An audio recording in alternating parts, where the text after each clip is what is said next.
Hello friends, today we will discuss linear differential equation with constant coefficient. कल हमने देखा था इस टाइप की इक्वेशन का सॉल्यूशन फाइंड करने के लिए हमें एक CF फाइंड करना होता है और एक हमें पर्टिकुलर इंटीग्रल पार्ट फाइंड करना होता है. ठीक है, जैसे इक्वेशन थी हमारी इस टाइप की,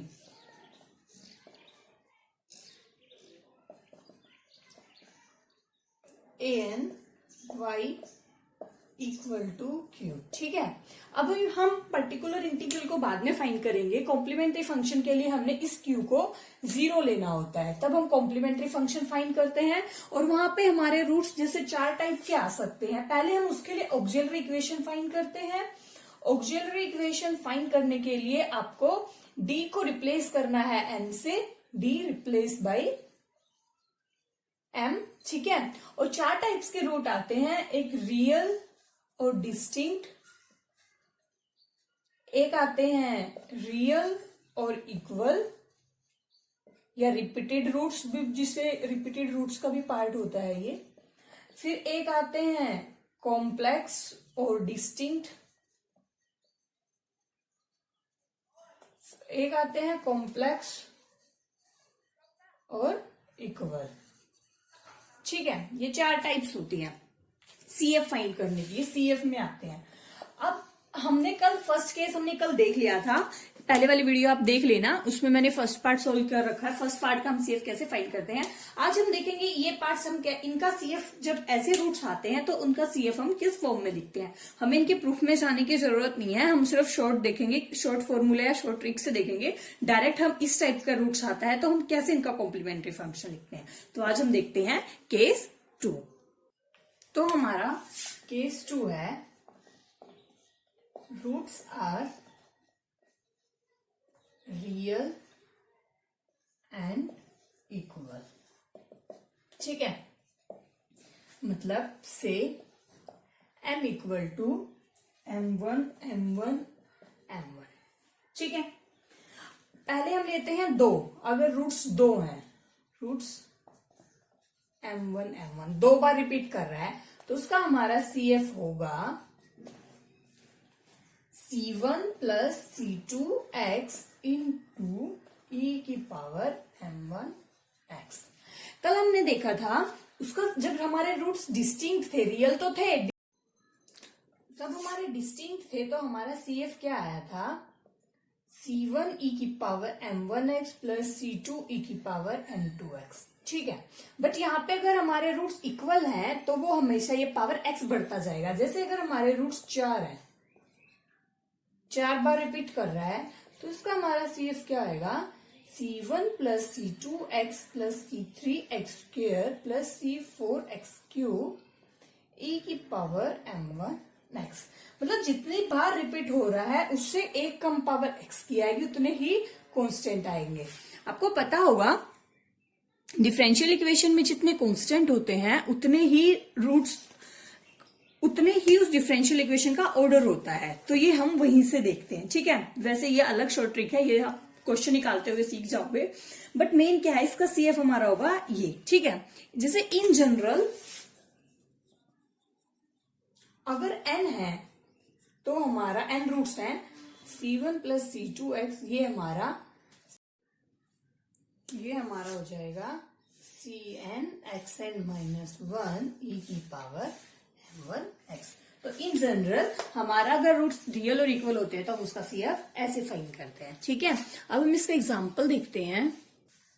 हमने इसका एग्जांपल लिया ये D square minus 6d plus 9. पहले हम ऑक्सिलरी इक्वेशन बनाएंगे तो हमें ऑक्सिलरी इक्वेशन के लिए डी को m से रिप्लेस करना होता है. ठीक है, अब m square minus 6m plus 9 equal to 0. इसके फैक्टर बनाओ, माइनस 3m प्लस 9. आपको ये फैक्टर बनाने तो आते होंगे, वैसे भी आप यहां से भी देख सकते हो. ये m माइनस 3 का स्क्वेयर है,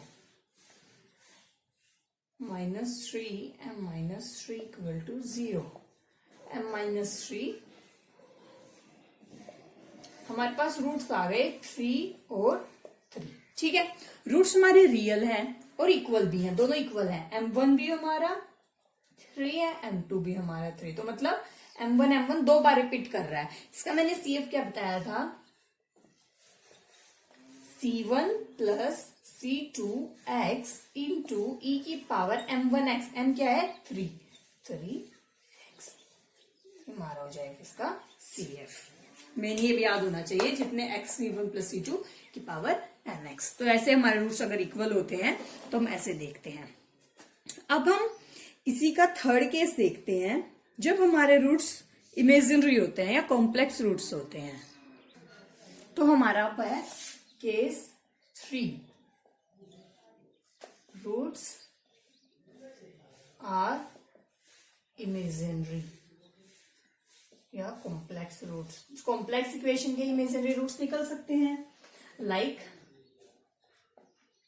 alpha plus minus iota beta. तुम्हें पता होगा कॉम्प्लेक्स रूट्स हमेशा डबल कपल उस फॉर्म में एग्जिस्ट करते हैं, जैसे ऐसे कॉन्जुगेट भी साथ होता है उसका और ये भी साथ होता है, ठीक है।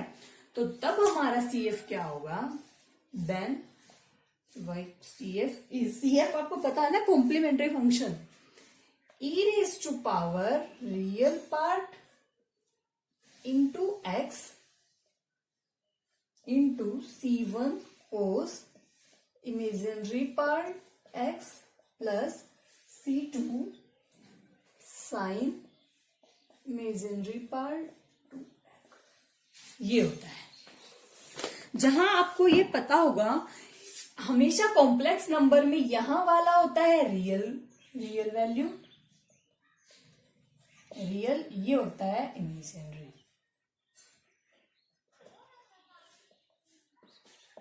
पार्ट, ठीक है। जिसके साथ भी आयोटा आ जाता है वो हमेशा इमेजिनरी पार्ट होता है कॉम्प्लेक्स नंबर में। कॉम्प्लेक्स की बिल्कुल बेसिक चीज है, आप सबको पता होगा, ये हमारा रियल पार्ट होता है, ये हमारा इमेजिनरी पार्ट होता है। तो अगर हमारे रूट्स इमेजिनरी हैं, कॉम्प्लेक्स रूट्स हैं, तो हम उसका CF कैसे फाइंड करते हैं। ये हमेशा ही, तो इसकी पहचान है, हमेशा इसके रूट्स जैसे एग्जाम्पल एस इस फॉर्म में आएंगे। जो जैसे एक रूट तो होता है इसमें 2 प्लस 3 आयोटा, एक होता है 2 माइनस 3, इस टाइप से हमेशा इसका कॉन्जुगेट एग्जिस्ट होगा, सेकंड एक और रूट मिलेगा, ठीक है। तो इस टाइप के लिए हम CF फाइंड करते हैं ऐसे, e पावर, जैसे इसका इसी का लिखना है हमें, तो कैसे लिखेंगे, रियल पार्ट क्या है 2, e की power 2x into C1 constant cos theta है, इमेजिनरी पार्ट क्या है 3 कोस 3x plus C2 sign 3x, ये हो जाएगा CF। अब ये नहीं है कि तुम कहो कि यहाँ पे तो +3 है, यहाँ पे -3 है, तो एक सेकंड नहीं, हमें सिर्फ रियल और इमेजिनरी पार्ट देखना है। वो 2 है और ये 3 है, 2 यहाँ पे 3 यहाँ पे। क्यों, ये तो हमेशा प्लस माइनस इसलिए आता है क्योंकि कॉम्प्लेक्स रूट हमेशा कॉन्जुगेट पेयर में एग्जिस्ट करते हैं, ठीक है। हम सिर्फ रियल पार्ट लिख देंगे और ऐसे लिख देंगे। अब जैसे इसका एग्जाम्पल देखते हैं हम, for example d² plus 2d plus 2y equal to 0। पहले हम ऑक्सिलरी इक्वेशन लिखेंगे। ऑक्सिलरी इक्वेशन के लिए क्या करना है, d को m से रिप्लेस करना होता है, m² plus 2m plus 2 equal to 0, ठीक है। आपको रूट्स तो निकालने आते होंगे, इसके हम 2 तरीके से रूट्स निकाल सकते हैं वैसे। एक तो ऐसे m square plus 2m plus 1 equal to 0, m square plus 2m plus 1 equal to -1, ये हमें पता है m प्लस 1 का होल स्क्वेयर होता है इक्वल टू -1। -1 की वैल्यू क्या, -1 किसके इक्वल भी होता है, आयोटा स्क्वेयर की। तो m plus 1 equal two plus minus iota m equal two plus minus iota -1 या -1 प्लस माइनस आयोटा, ये आ गए इसके रूट्स, ठीक है। एक तरीका ये होता है। एक तरीका तुमने उससे वो भी देखा होगा, जो हम b² -4 से करते हैं, -b plus minus b² -4ac का अंडर रूट अपॉन 2a। ये सेकेंड मेथड होता है रूट्स फाइंड करने का। यहाँ पे b हमारा ये होता है, a यहाँ, c यहाँ, तो b क्या है -2 प्लस माइनस b² 4 माइनस 4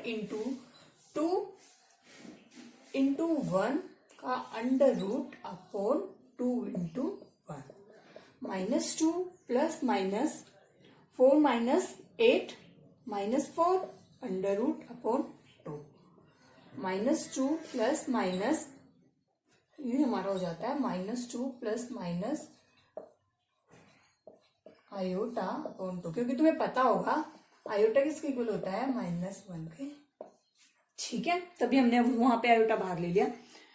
4 का आता है 2 अपॉन 2 -1 प्लस -1 आयोटा। इससे भी यही रूट आए थे, इससे भी यही रूट आए। दोनों मेथड, आप किसी भी मेथड से इसके रूट्स फाइंड कर सकते हो। अब अगर हमारा ऐसा होता है तो हम इसके सीएफ कैसे लिखते हैं, मैं सिर्फ तो ये आगे इसके रूट्स। अब हमने इसका सीएफ क्या बताया था, रियल पार्ट, यहां पे रियल पार्ट क्या है -1, तो -1 into x to C1 cos, imaginary part क्या है यहाँ पे 1 C2 साइन एक्स, या ये e की power -x C1 cos x plus C2 sine x. ये हो गया इसका CF। जब हमारे रूट्स इमेजिनरी रूट्स होते हैं तब हमारा होगा ये तो था जब हमारे रूट सिंगल सिंगल है, लाइक जैसे ये 1 टाइम है। कई बार ऐसा भी हो सकता है कि ये रूट्स रिपीट कर जाएं, जैसे यही टर्म 2 बार आ जाए। अगर हमारा ये अलग अलग आ रहे हैं, जैसे ये रूट्स आया और सेकंड रूट आ गया 2 प्लस माइनस आयोटा, ठीक है, तो हम सिंपली लिख देंगे प्लस e की पावर 2x और C1 cos x plus C2 sine x। अगर डिस्टिंक्ट आते हैं तो हम ऐसे ही फाइंड करते चलते हैं इन्हें, ठीक है, जैसे ये फॉर्म बनाया ऐसे ही सेकंड। बट कई बार होता है कि रूट्स क्या पता रिपीट कर जाएं, यही टर्म 2 बार आ जाए, तो उसको हम कैसे देखते हैं, वो है हमारा केस 4। तो अब उसका देखते हैं हम कैसे करते हैं। तो केस 4 हमारा क्या है, जब रूट्स हमारे रिपीट हो रहे हैं, ट्वाइस है, 2 बार आ रहे हैं, ठीक है, इमेजिनरी रूट्स रिपीटेड। इसका हम सेफ कैसे निकालते हैं, जैसे उसमें हमने किया था C1 प्लस C2x इंटू ई की पावर M1x, इस टाइप से किया था, मतलब जो एक x के साथ मल्टीप्लाई हो जाता है। ये तो था हमारा जब रियल होते हैं। अब इमेजिनरी रूट्स होते हैं तो उसका CF ऐसे आता है ना, रियल पार्ट यहाँ पे इंटू x, फिर C1 cos x plus C2 sine x, इस तरह से आता है जब हमारे रूट्स डिस्टिंक्ट होते हैं। अब अगर यही रिपीट कर रहा है तो हमारा CF क्या हो जाएगा, e की पावर अल्फा x, मतलब अल्फा है यहाँ पे real part, into C1 plus C2 x cos x plus C3 plus C4 x sine. सिर्फ और सिर्फ क्या चेंज आएगा, यहाँ पे C1 की जगह C1 प्लस C2x आ जाएगा। अगर हमारे उसमें भी तो हमने यही चेंज किया था, इसमें भी हमारा यही चेंज होगा, C1 प्लस C2x करके आ जाएगा अगर हमारे रूट्स रिपीट कर रहे हैं, ठीक है। जैसे मैं पहले वाले जो लास्ट एग्जांपल था उसी से बताती हूं। अगर हमारा इस टाइप से आ जाते -1 plus minus iota, -1 plus minus, किसी इक्वेशन के ये रूट आ गए, तो हम इसका CF कैसे लिखेंगे, e की power -x C1 plus C2x cos x plus C3 plus C4x sine x, ये हो जाएगा अगर हमारे रूट्स रिपीट कर रहे हैं, ठीक है। एक इसमें एक और फॉर्म होती है, वैसे वो मेनली आता नहीं है, मतलब रूट्स में फाइंड नहीं होते हैं, बट फिर भी हम देख लेते हैं। अगर एक केस 5th लगा लो, या इसी का सब केस है, वो इसी पार्ट का, ठीक है, उसको देखते हैं कैसे। कई बार रूट्स ऐसे आ जाते हैं, सब केस है ये, वैसे अल्फा प्लस माइनस बीटा, ठीक है। आप कंफ्यूज हो जाते हैं वैसे हम इस चीज में कि ये तो प्लस माइनस ऐसे आ गया अंडर रूट में, तो ये तो इमेजिनरी रूट आ गया, बट ऐसा नहीं होता। इमेजिनरी रूट हमारे तभी होते हैं जब यहाँ पे आयोटा होता है, यहाँ पे आयोटा नहीं है, यहाँ पे सिर्फ इस टाइप के रूट है। तो इसका हम CF कैसे फाइंड करते हैं, जैसे हमने रियल पार्ट का डिस्टिंक्ट वाला केस किया था, ठीक है। जैसे CF होगा इसका C1 e की power alpha plus root beta x plus C2 e की power minus root beta x. क्यों आया ऐसा? जैसे हमने रियल में किया था, रूट्स आए थे हमारे m1 और m2, तो हमने उसके लिए किया था e की पावर m1x प्लस e की पावर m2x। तो सेम केस ही तो है यहाँ पे भी, ये भी तो रियल ही रूट है, इसमें आयोटा तो है नहीं कि हम इमेजिनरी रूट्स बोले, ये भी रियल ही रूट्स है। तो यहाँ पे हमारा m1 है alpha plus root beta, m2 है अल्फा माइनस बीटा। तो ये m1 यहाँ पे आ गया, ये m2 यहाँ पे आ गया। ठीक है, कई बार आ जाता है क्वेश्चन कंफ्यूज करने के लिए, तो इस टाइप का एक क्वेश्चन के लिए हम ऐसे सोल्व करते हैं। इसका एक और मेथड भी होता है, अगर आप ऐसे नहीं लिखना चाहते तो इसका होता है कोशक और सिंच फंक्शन में। एक तो होते हैं कोस थीटा, हमारे कोस थीटा साइन थीटा, इन्हीं का हाइपरबोलिक फंक्शन होता है कोस एच थीटा सिंच एच थीटा। ये हमेशा पॉजिटिव वैल्यू देते हैं, ये हमारे हाइपरबोलिक फंक्शन बोलते हैं इन्हें। ये ट्रिग्नोमेट्रिक फंक्शन का हाइपरबोलिक फंक्शन होते हैं, ट्रिग्नोमेट्रिक फंक्शन होते हैं। तो इसी अगर ऐसे रूट है तो हम इसको दो फॉर्म में लिखते हैं। एक इसको हम लिखते हैं हाइपरबोलिक फॉर्म में, वो कैसे होता है, e की power alpha x into C1 cos h root beta x plus C2 sinh root beta x. ये आ गया सेम उसी टाइप में जैसे हमने इमेजिनरी रूट लिखा था उस टाइप में। यहाँ पे सिर्फ चेंज क्या होगा, वहां पे तो था साइन और कोस, यहाँ पे सिंच और कोस एच आ जाएगा। वैसे इनको फाइंड करते इसी टाइप से हैं, क्योंकि हमें पता है कोस एक्स हमारा किसके इक्वल होता है, e की power iota x minus e की power iota x by 2। Sine x होता है e की power iota x minus e की power iota x upon 2i। यहाँ पे इसमें प्लस होता है। इसी तरह कोस एच एक्स होता है हमारा,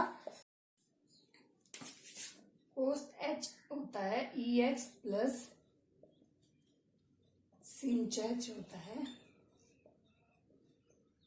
ठीक है, सिर्फ इनकी वैल्यू पुट करोगे अगर यहाँ पे, तो ये हमारा सेम फॉर्म बन जाएगी। अगर आपको फिर भी कोई डाउट आता है फाइंड करने में तो आप मुझे कमेंट सेक्शन में लिख सकते हो, मैं आपको नेक्स्ट वीडियो में बता दूंगी। अदरवाइज हमें इतने प्रूफ में घुसने की जरूरत नहीं है, हम डायरेक्ट CF याद रखेंगे, इसका ऐसा होता है या फिर हम कई बार ऐसा भी आ जाता है।